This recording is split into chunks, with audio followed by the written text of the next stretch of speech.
Dans la Halakha Yomit, ils ont cité le Shulchan Aruch qui rapporte une discussion entre les poskim, entre les rishonim, à savoir, est-ce qu'on doit faire la bracha de Sheh Hakol Nihya Bidvaro sur de l'eau ou une boisson quelconque pendant le repas.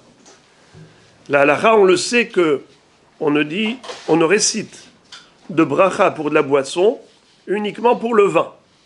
Car le vin, même au milieu du repas, même si on a déjà fait Amotzi Lahem Mina Haaretz, le vin est tellement important qu'il est considéré comme étant un élément autonome et non pas annexé au pain.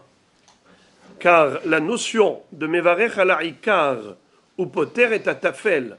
On fait la bracha sur l'aliment principal et on acquitte l'aliment annexe, ne s'applique pas au vin. Ça s'applique à tous les aliments qu'on va manger pendant le repas, tous les plats. On ne fait pas de bracha, de boré peria adama, boré peria etz, sauf si ce sont des desserts ou ce sont des friandises. Alors à ce moment-là, c'est vrai que ça n'est pas annexé au pain, parce que c'est quelque chose qui vient pour être mangé, non pas en tant qu'accompagnateur du pain, mais en tant qu'élément indépendant. Alors la boisson, en général, qu'est-ce qu'elle est? Elle est indépendante de la achila du motzi, ou bien est-ce qu'elle est liée au motzi? Behemet, c'est une mahloket. Dans le Shulchan Aruch, Siman Kuf'ain Dalet Saif Zain, il est écrit clairement que pour le vin, c'est sûr qu'il faut faire la bracha de Boré Periak Geffen même pendant le repas, étant donné que le vin c'est hashuv, c'est tellement hashuv qu'on ne peut pas l'annexer au pain. On récite une bracha spéciale de Boré Periak Geffen même au milieu du repas. Mais pour des jus comme le jus d'orange, ou jus de pomme, ou de l'eau, tout cela, quel est son din? Mahloket. Certains disent qu'on ne fait pas de bracha, c'est annexé au pain. Certains disent que oui, on fait une bracha à part de Sheh Hakol Nihya Bidvaro, même au milieu du repas, pour boire un verre d'eau.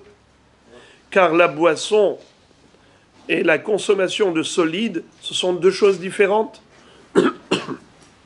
Le motzi, le Mina Haaretz, il est poter quoi? Toute la nourriture solide.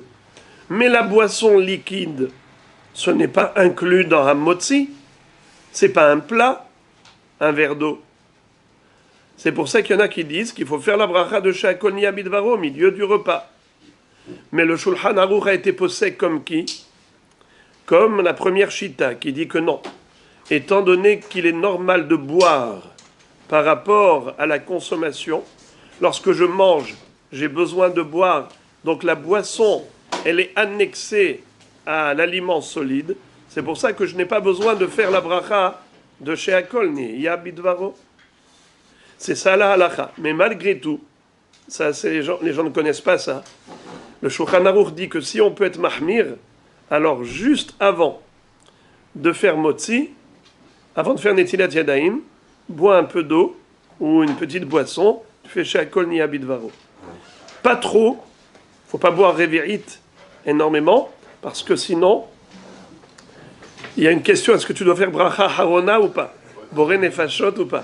Alors rien que tu bois un tout petit peu, juste histoire de t'acquitter du Sheh Hakol Nihya Bidvaro. Le problème, c'est que si tu n'as pas soif, tu ne peux pas faire Sheh Hakol Nihya Bidvaro sur de l'eau. Pourquoi? Car une halakha qui dit que on ne fait Sheh Hakol Nihya Bidvaro pour l'eau que si on a soif. Si je n'ai pas soif et je bois de l'eau juste parce que le médecin a dit qu'il faut s'hydrater, et le bonhomme il n'a pas soif du tout, eh bien il ne fait pas de bracha sur cette boisson.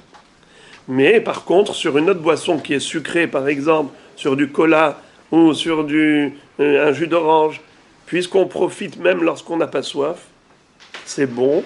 Alors on fait Sheh Hakol dans tous les cas de figure. Ou bien un bonbon, ou n'importe quoi, un chocolat. Tu feras Sheh Hakol Nihya Bidvaro juste avant le repas, et tu es mechaven d'acquitter toutes les boissons. Mais le Rama, pour les Ashkenazim, il dit qu'on n'a pas le minhag de faire ça. On fait netilat yadayim, on fait motzi, et on ne fait pas de bracha pour toutes les boissons qu'on boit au milieu du repas, à l'exception du vin.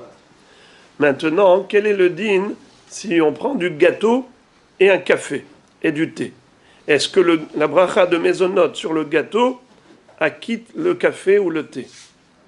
Alors certains ont voulu dire que oui, étant donné que, pourquoi tu bois le thé, pourquoi tu bois le café? C'est pour accompagner le gâteau. Le Rav Ovadia Yosef Zatzal dit que non. Il dit non, le café, le thé, c'est une boisson importante, indépendamment de ce que tu manges. Ça reste deux choses équivalentes, dans le sens où une chose qui est importante et une chose qui est importante, l'une n'acquitte pas l'autre. Ce n'est que l'élément qui est tafel, qui est annexe, qui est acquitté par le principal. Alors, qu'est-ce qu'on appelle principal? Le ikar qui est poter le tafel, motzi. Motzi, c'est poter les boissons. Mais le gâteau n'est pas poter le thé et les boissons que tu prends, le thé café et les boissons que tu bois avec. Donc voilà le psak halacha du Rav Ovadia Yosef Zatzal. Quand on boit du vin au milieu du repas, bien sûr qu'il faut faire boré priya geffen. D'autres boissons, il n'y a pas de bracha à faire puisque tu as déjà fait motzi.